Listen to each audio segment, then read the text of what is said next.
જય દ્વારકાધીશ મિત્રો, નમસ્કાર, પ્રણામ, સ્વાગત છે તમારું અમારી યુટ્યુબ ચેનલમાં।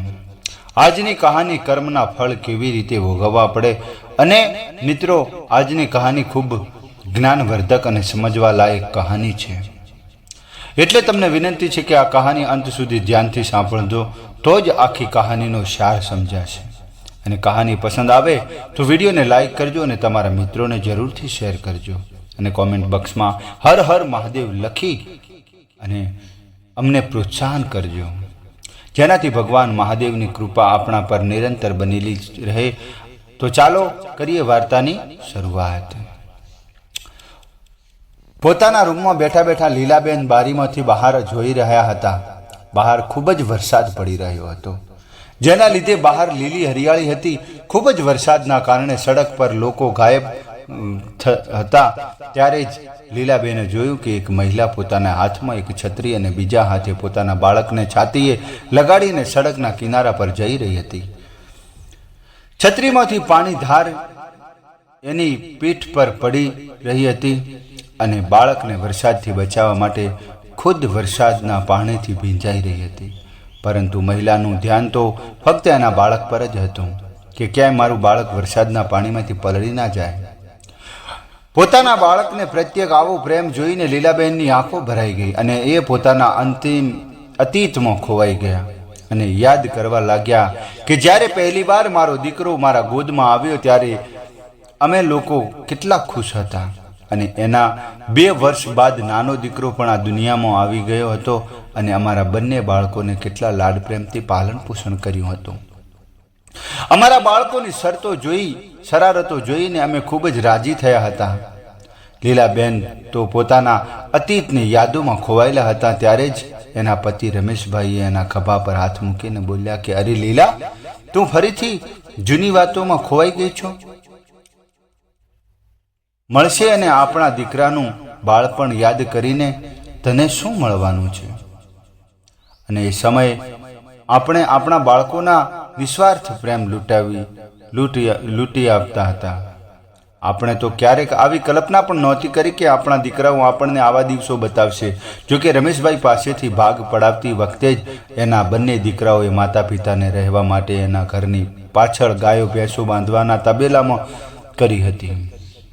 એક રૂમમાં જગ્યા આપી હતી અને 2 દીકરાઓ હોવા છતાં રમેશભાઈ અને લીલાબહેન પોતાના ખાવા પીવાની વ્યવસ્થાની ખુદની કરવી પડતી।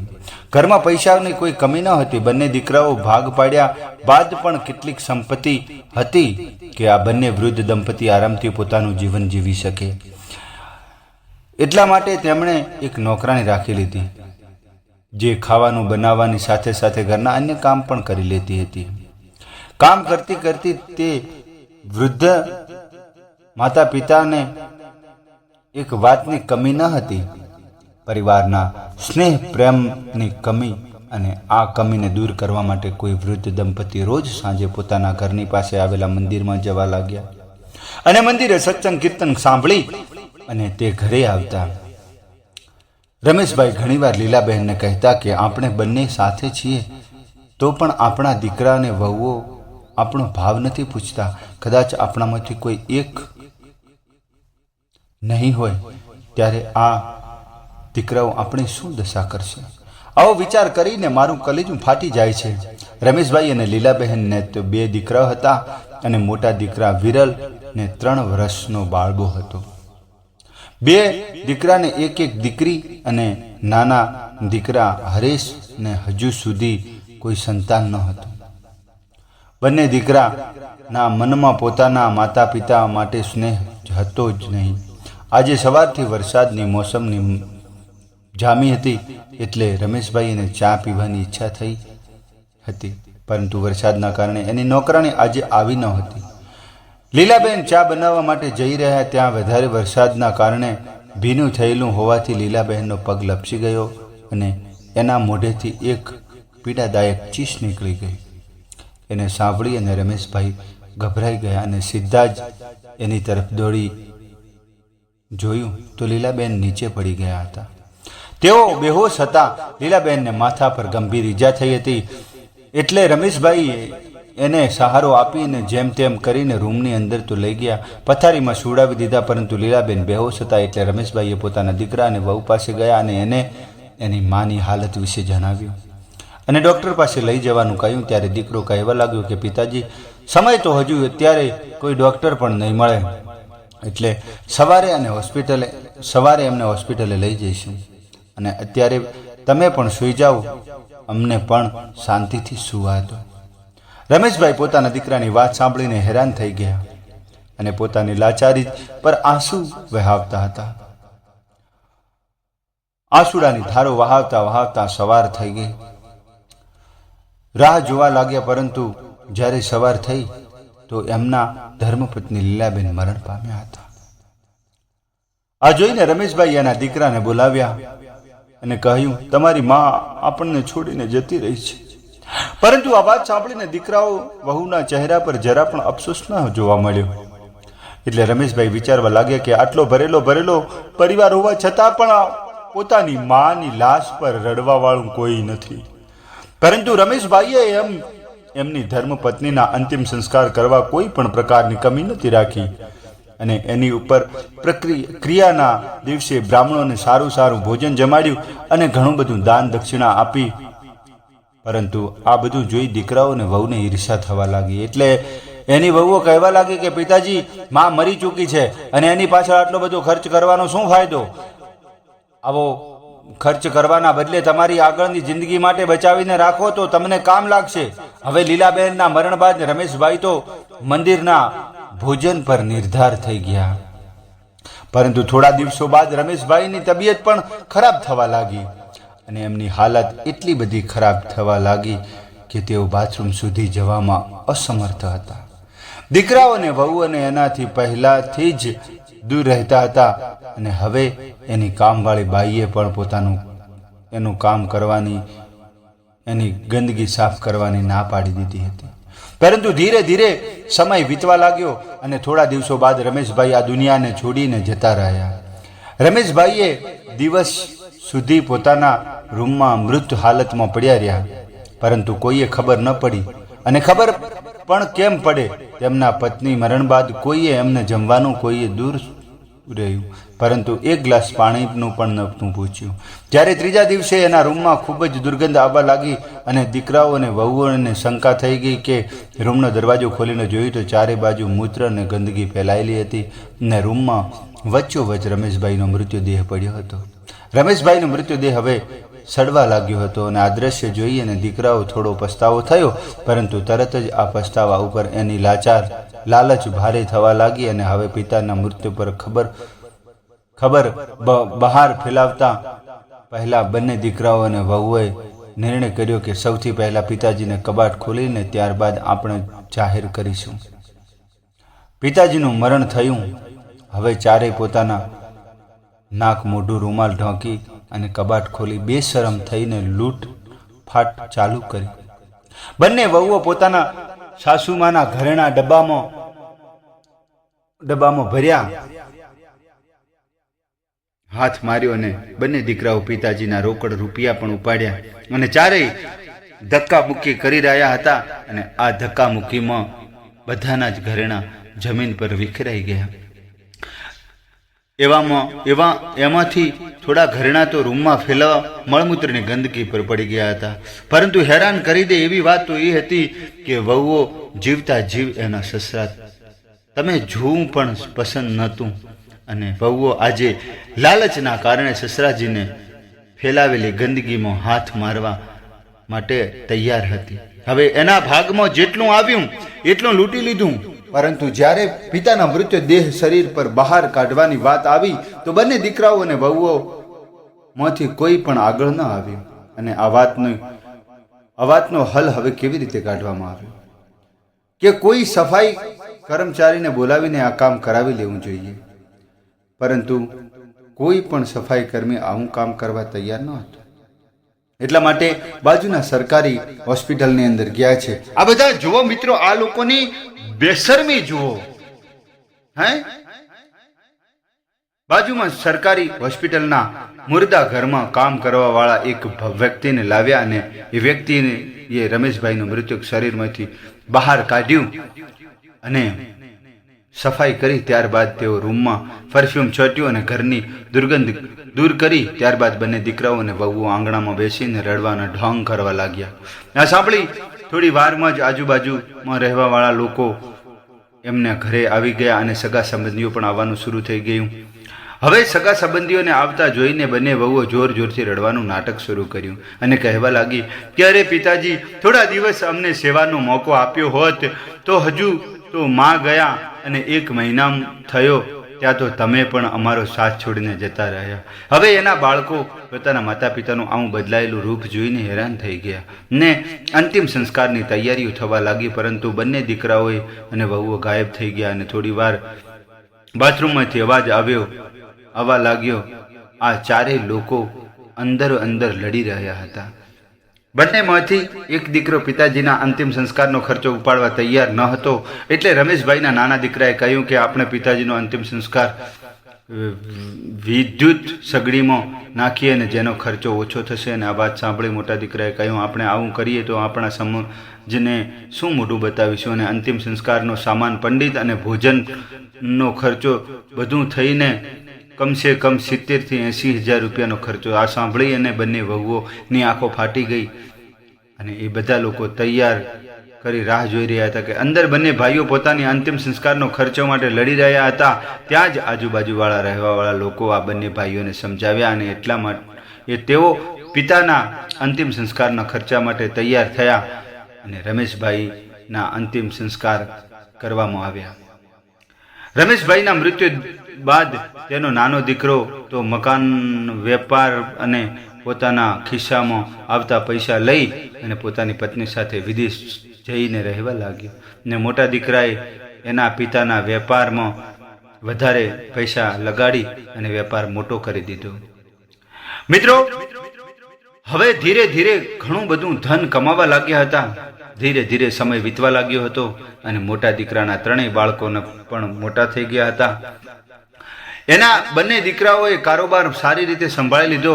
હવે દીકરીને પણ એક સારું પરિવાર જોઈ અને પરણાવી દીધી અને ત્યારબાદ બંને દીકરાઓના પણ વિવાહ કરી દીધા. હવે વિરલ અને તેની પત્નીની ઉંમર 60 વર્ષની થઈ ગઈ હતી. એટલે વિરલ પણ વિરલભાઈ તરીકે ઓળખાવા લાગ્યો અને ધીરે ધીરે વિરલભાઈની તબિયત પણ બગડવા લાગી. એટલે વિરલભાઈ એ પણ પોતાની અંતિમ સંપત્તિ બંને દીકરાઓમાં ભાગ પાડી દીધા અને થોડું ધન અને થોડા ઘરેણા પોતાના ગુજરાન માટે રાખી લીધા. પરંતુ ભાગલા પાડ્યા એના થોડા દિવસ બાદ વિરલભાઈ બંને દીકરાઓને એમની સાથે રહેવાની ના પાડી દીધી. હવે વિરલભાઈ અને તેમની વૃદ્ધાવસ્થામાં એ પહોંચવા આવ્યા હતા. એટલે તેના દીકરાઓએ નિર્ણય કર્યો હતો કે આપણા માતા પિતા ઘરની પાછળ બનાવેલા મકાનમાં જ્યાં આપણા દાદા દાદી રહેતા હતા ત્યાં જ રહેશે. હવે દીકરાઓના આ નિર્ણયને સાંભળી જ વિરલભાઈ અને તેની પત્નીની આંખો સામે વર્ષો પહેલાનું દ્રશ્ય આવી ગયું હતું, જ્યારે તેમણે એના માતા પિતાને આ ઘરમાં રહેવા માટે મજબૂર કર્યા હતા. હવે શરૂઆતમાં આ બંને દંપતી પોતાને જમવાનું ખુદ બનાવીને ખાઈ લેતા, પરંતુ સમય બાદ વિરલની પત્ની બીમાર થવા લાગી અને જમવાનું બનાવવા માટે અસમર્થ થઈ ગયા. નાના દીકરાએ માતા પિતાનું જમવાનું બનાવીને જવાબદારી એની પત્નીને આપી. નાની વહુ હજી મુશ્કેલીથી 1 અઠવાડિયું જ એને બનાવી આપ્યું. ત્યાં તો એક દિવસ વિરલભાઈ એની નાની વહુને કહ્યું, વહુ, તમારી માની તબિયત આજે વધારે ખરાબ છે, એટલે આ રોટલી નહીં ખાઈ શકે. એટલા માટે તો તમે આને ખીચડી બનાવીને લાવો, એટલે એનાથી ખવાય એમ. તો નાની વહુએ એમને કડવા શબ્દો સંભળાવી અને વિરલભાઈની પત્નીને પોતાના મોઢેથી એક શબ્દ પણ ન ભૂલી શક્યા. અને ત્યારબાદ નાની વહુએ પણ સાસુ સસરાને જમવાનું બનાવવાની ચોખ્ખી ના પાડી દીધી.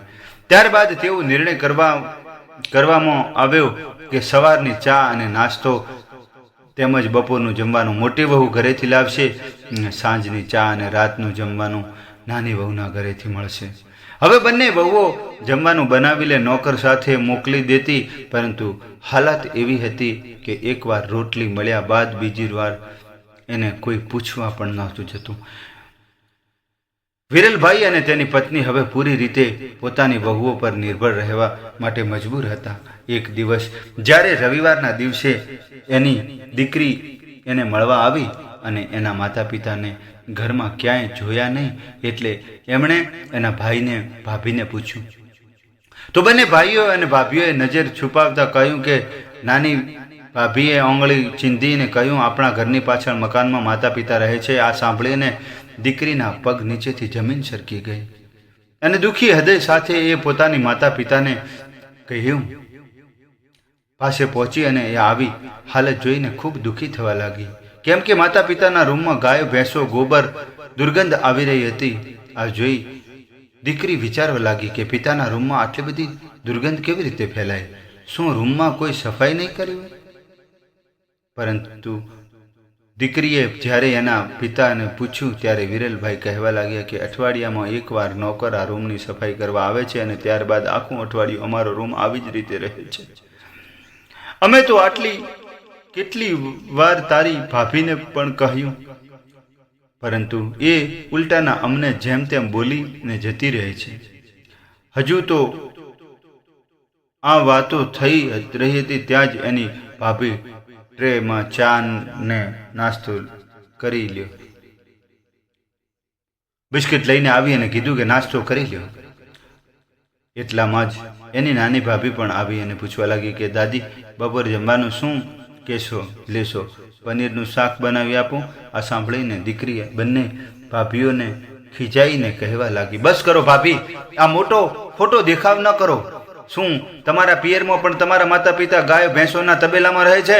થોડી ઘણી શરમ બાકી રાખી કે બધી શરમ વેચીને ખાઈ ગયા છો? આ રૂમ ભેંસો અને ગોબર આટલી બધી દુર્ગંધ આવી રહી છે, રૂમમાં 10 મિનિટ પણ બેસી જ નહીં તો જુઓ. મને હેરાન થઈ ગયું છું કે મારા માતા પિતાને તમને બંને દીકરાઓને બનાવવાની રાખી હતી. સાસુ સસરાને આવી રીતે પરેશાન કરો છો. કાલે કદાચ તમારા માતા પિતા સાથે પણ તમારા ભાઈ અને ભાભી આવો વ્યવહાર કરે, એવો તમે કોઈ અત્યારે મારા માતા પિતા સાથે કરી રહ્યા છો તો તમને કેવું લાગશે? પોતાની નણંદના મોઢે આવી અપમાનજનક વાતો સાંભળીને બંને ભાઈઓની પત્નીઓ મનમાં ખૂબ જ ગુસ્સે થઈ રહી હતી. પરંતુ એ સમયે તો એ બંને ત્યાંથી જતી રહી અને જઈને એમણે પોતાના પતિઓને પોતાની બહેન બાબતે ભડકાવી. એટલે બંને ભાઈઓ તરત જ બહેનોના સાથે લડવા આવી ગયા અને બંને જોયું તો એના પિતાની સામે પાસે રાખેલા તમામ પૈસા અને ઘરેણા બહેનને આપી દીધા હતા. તમે વિચાર કરો મિત્રો કે શું કીધું હતું આ દીકરીએ? કાંઈ કીધું ન હતું, ખાલી સચ્ચાઈને જાણ કરવા માટે એમણે કીધું, પણ છતાંય આવા ભડકાવે છે. એમના ભાઈઓ તરત જ બહેન સાથે લડવા આવી ગયા અને જોયું તો એના પિતા પોતાની પાસે રાખેલા તમામ પૈસા અને ઘરેણા એને બહેનને આપીને કહી રહ્યા હતા કે તું તારા ઘરની પાસે જ અમારા માટે એક નાનું એવું ઘર લઈ દેજે. હવે અમે લોકો ત્યાં જ રહીશું. આ વાત સાંભળી અને મોટો દીકરો કહેવા લાગ્યો કે વાહ પિતાજી, તમે તો બધું જ દીકરીને દેવાની તૈયારી કરી રહ્યા છો. અરે પિતાજી, અમે એ પણ જોયું હતું કે તમે લોકોએ દાદા દાદીને કેટલા પરેશાન કર્યા હતા ને આજે તમે લોકો અમારી પાસેથી આવી આશા રાખો છો કે અમે તમારી સેવા કરીએ? આવું કહીને બંને ભાઈઓએ બહેનને હાથમાંથી પૈસા ભરેલી બેગ ઝૂંટવી લીધી અને બહેનોને હાથ પકડીને ઘરની બહારનો રસ્તો બતાવી દીધો. બંને દીકરાઓ અને વહુએ પૈસા ભરેલી બેગ લઈ અને આંગણામાં જતા રહ્યા અને જ્યાં એ ખોલ્યો એટલે વળી પાછી લૂંટફાટ ચાલુ થઈ. એવી એના પિતાજી અને એના કાકાએ ઘરેણા વર્ષો પહેલાં કરી હતી અને આ જ લૂંટફાટના કારણે પૈસા અને ઘરેણા આંગણામાં હડેસેલા પડેલા ભેંસોના ગોબરમાં પડી ગયા અને દીકરાઓ અને વહુઓ જલ્દી પૈસાની કિંમતી સામાન ઉઠાવવા લાગ્યા. જેના હાથમાં જે આવ્યું એ લઈ લીધું. લૂંટફાટ કરવાના લીધે ચારેયના મોઢામાં ગોબર લાગ્યું હતું. આ જોઈ અને વિરલભાઈ 20 વર્ષ પહેલાની ઘટના યાદ આવી ગઈ કે જ્યારે મારા પિતાનું મૃત્યુ શરીર જમીન પર પડ્યું હતું અને એ જ લોકો આવી રીતે જ અમારા મા બાપના પૈસા અને ઘરેણા લૂંટી રહ્યા હતા. આ જોઈને વિરલભાઈને પોતાના કરેલા કર્મો પર ખૂબ જ શર્મિંદગી મહેસૂસ થઈ રહી હતી. અને તેની દીકરી બેઇજ્જત થઈ અને ઘરે જતી રહી હતી. અને બંને દીકરાઓને વહુઓ પોતાના બધો જ કિંમતી સામાન લૂંટીને જતા રહ્યા હતા. પરંતુ આ ઘટના બાદ જે લાચારી ભર્યું 2 સમયનું ભોજન એમને મળતું હતું એ પણ બંધ થઈ ગયું. હવે જેમ તેમ કરીને વિરલભાઈ પોતાની પત્ની માટે 2 સમયની ખીચડી બનાવી લેતા. ક્યારેક તબિયત સારી ન હોય તો બંને ભૂખ્યા રહી જતા. અને વૃદ્ધ શરીર ક્યાં સુધી ભૂખ્યું રહી શકે? જીવિત રહી શકે એટલે વિરલભાઈની પત્ની જે પહેલાથી જ બીમાર હતી એ મરણ પામી. અને હવે દીકરાએ પોતાના પિતાને રડવાનો અવાજ સાંભળ્યો ને એટલે દોડતા દોડતા આવી પહોંચ્યા. અને માના અંતિમ સંસ્કાર સમયે આજે પણ એ જ પરેશાની ઊભી થઈ કે જે 20 વર્ષ પહેલા વિરલભાઈ અને એના નાના ભાઈ વિશે થઈ હતી કે માના અંતિમ સંસ્કાર માટે કોણ ખર્ચો કરશે? એ વાતનો હલ બંને વહુઓ કાઢ્યો કે માનું મૃત્યુદેહ કોઈ હોસ્પિટલમાં દાન કરી દઈએ. ત્યારે નાની વહુ બોલી કે મા તો આમ પણ મરી ચૂકી છે અને એનું શરીર હોસ્પિટલમાં દાન કરીશું તો કોઈ બીજા લોકોનું તો ભલું થશે. હવે નાની વહુની આ વાતને બંને ભાઈઓએ, મોટી વહુએ બધા સમર્થન કર્યું. પરંતુ તેના પિતા વિરલભાઈ આ વાત માટે તૈયાર ન હતા. એ પોતાની પત્નીના અંતિમ સંસ્કાર પોતાના હાથે કરવા માંગતા હતા અને એ જાણતા હતા કે એના દીકરાઓ ખર્ચના ડરથી આવું નહીં કરવા દે. એટલા માટે તે એની દીકરીને ફોન કરવા માટે, પરંતુ મોટા દીકરાએ એના હાથમાંથી ફોન ઝૂંટવી લીધો અને તરત જ હોસ્પિટલમાં ફોન કર્યો. અને હોસ્પિટલમાં ફોન કરી અને એના માતાના મૃતક દેહને મેડિકલ કોલેજમાં દાન કરી દીધું. અને એની બહેનને આ વાતની ખબર પણ ન પડવા દીધી કે મા હવે આ દુનિયામાં રહી નથી. વિરલભાઈ આજે પોતાના કરેલા પર ખૂબ જ પસ્તાવો થઈ રહ્યો હતો ને એ જાણતો હતો કે આજે જે કંઈ પણ મારી સાથે રહ્યું છે એ એના કર્મનું ફળ હતું. અને હવે વિરલભાઈ એકદમ એકલા પડી ગયા હતા અને વિચારવા લાગ્યા કે કાલ સુધીમાં તો હું આ શહેરનો પ્રસિદ્ધ વેપારી હતો, પરંતુ આજે મારી હાલત ભિખારી કરતાં પણ ખરાબ થઈ ગઈ છે. હવે એની પાસે પસ્તાવા સિવાય બીજો કોઈ વિકલ્પ રહ્યો ન હતો અને એની તબિયત દિવસે ને દિવસે ખરાબ થતી હતી. હવે એક દિવસ એની દીકરી એના માતાને મળવા આવી અને એના પિતાની આવી હાલત જોઈને હેરાન થઈ ગઈ. કેમ કે એના પિતા એક વાસી બ્રેડ હાથમાં લઈ અને ટુકડો કરીને જેમ તેમ કરીને ચાવી રહ્યા હતા. આ દ્રશ્ય જોઈ દીકરીને તેમ જોવા લાગી, પરંતુ ક્યાંય માં ન જોવા મળી. એટલે એ દીકરી પોતાની માં વિશે પૂછ્યું, પરંતુ જ્યારે એને ખબર પડી કે એની માં દુનિયામાં રહી નથી, એની માનું મૃત્યુ થઈ ગયું છે, તો એ ખૂબ જ દુઃખી થવા લાગી અને હેરાન થઈ રહી. એના ભાઈઓને થોડા પૈસા બચાવવાના ચક્કરમાં એની માનું અંતિમ સંસ્કાર પણ ન કર્યો અને એની માનું મરણ થયું એવી ખબર પણ કોઈને ન પડવા દીધી. એટલે દુઃખી થઈને દીકરી એના પિતાને ગળે લાગીને જોર જોરથી રડવા લાગી ને વિચારવા લાગી કે આખરે મારા ભાઈઓ આટલા બધા ક્રૂર કેવી રીતે થઈ શકે અને મારા પિતાનું હવે શું થશે? આ પ્રશ્ન દીકરીના મગજમાં ઘૂમી રહ્યો હતો. દીકરીથી પોતાના બાપની પીડા જોઈ ન શકતી હતી, એટલે તેમણે તરત જ પોતાના પતિને ફોન કર્યો અને આખી ઘટના સંભળાવી. હવે એક મત થઈને દીકરી અને જમાઈ એ નિર્ણય કર્યો કે એના પિતા પાસે આવીને કહેવા લાગી કે પિતાજી, તમે 2 દીકરાઓને 1 દીકરી હોવા છતાં પણ વૃદ્ધાવસ્થામાં આવું ખરાબ જીવન જીવી રહ્યા છો, માટે મજબૂર છો. પરંતુ પિતાજી, હવે હું તમને કઈ આવી હાલતમાં જોઈ શકું તેમ નથી, એટલે મારી સાથે આવો અને અમારા ઘરે અમારી સાથે રહો. પરંતુ વિરલભાઈએ દીકરી સાથે જવાની ના પાડી અને કહ્યું કે દીકરીના ઘરે બાપ કેવી રીતે રહી શકે. પરંતુ દીકરીની જીદ આગળ વિરલભાઈનું કંઈ ચાલ્યું નહીં અને એમણે પોતાની દીકરી કહ્યું કે ઠીક દીકરી, હું તારી સાથે તારા ઘરે આવીશ, પરંતુ એના પહેલાં એક ખૂબ જ જરૂરી કામ બાકી છે, એટલે તું જમાઈ સાથે મારી વાત કરાવ. ત્યારે દીકરીએ એના પતિને ફોન લગાડ્યો અને પિતા એની સાથે વાત કરાવી અને સાંજ સુધીમાં તો જમાઈ એક વકીલને લઈ અને એની પાસે હાજર થયા અને વિરલભાઈએ એની વસિયત લખવા લાગ્યા ને પોતાનું મકાન પોતાની દીકરીના નામે કરાવી દીધું અને કોર્ટ તરફથી બંને દીકરાઓને નોટિસ મોકલાવી દીધી.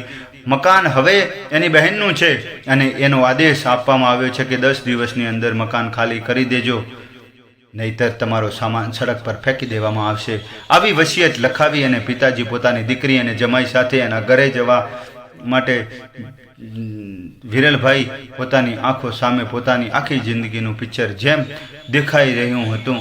જ્યારે ઘરે પહોંચ્યા તો દીકરીએ કહ્યું, પિતાજી ચાલો હવે ઘર આવી ગયું. પરંતુ પિતાજીએ કાંઈ જવાબ ન આપ્યો. દીકરીએ ફરીવાર પૂછ્યું, હાથ પકડીને કહ્યું, પિતાજી હવે ઘર આવી ગયું છે. ત્યારે જ દીકરીએ જોયું તો પિતાજી મૃત્યુ પામ્યા હતા. હવે આવી રીતે વિરલભાઈ પણ પોતાના કરેલા કર્મો ભોગવીને આ દુનિયાને છોડીને જતા રહ્યા હતા. આ બાજુ પિતાની આવી વસિયતની ખબર મળતા જ બંને દીકરાઓને વહુના હોશ ઉડી ગયા હતા. પરંતુ હવે શું થઈ શકે? પોતાની આવી હાલત એ ખુદ જવાબદાર હતા. વિરલના પિતાનો વિરલને સબક શીખવાડી ગયા, પરંતુ વિરલે એના અંતિમ સમયમાં એના પોતાના દીકરાઓને એક સબક શીખવાડીને દુનિયા માટે એક મિસાલ કાયમ કરી હતી. તો મિત્રો, આજની કહાની તમને કેવી લાગી કોમેન્ટ બોક્સમાં જરૂર જણાવજો. અમારી વાર્તા તમને ગમી હોય તો લાઈક કરજો, શેર કરજો અને સબસ્ક્રાઈબ કરજો અમારી આ ચેનલને. જય જય જય દ્વારકાધીશ. જય જય જય દ્વારકાધીશ.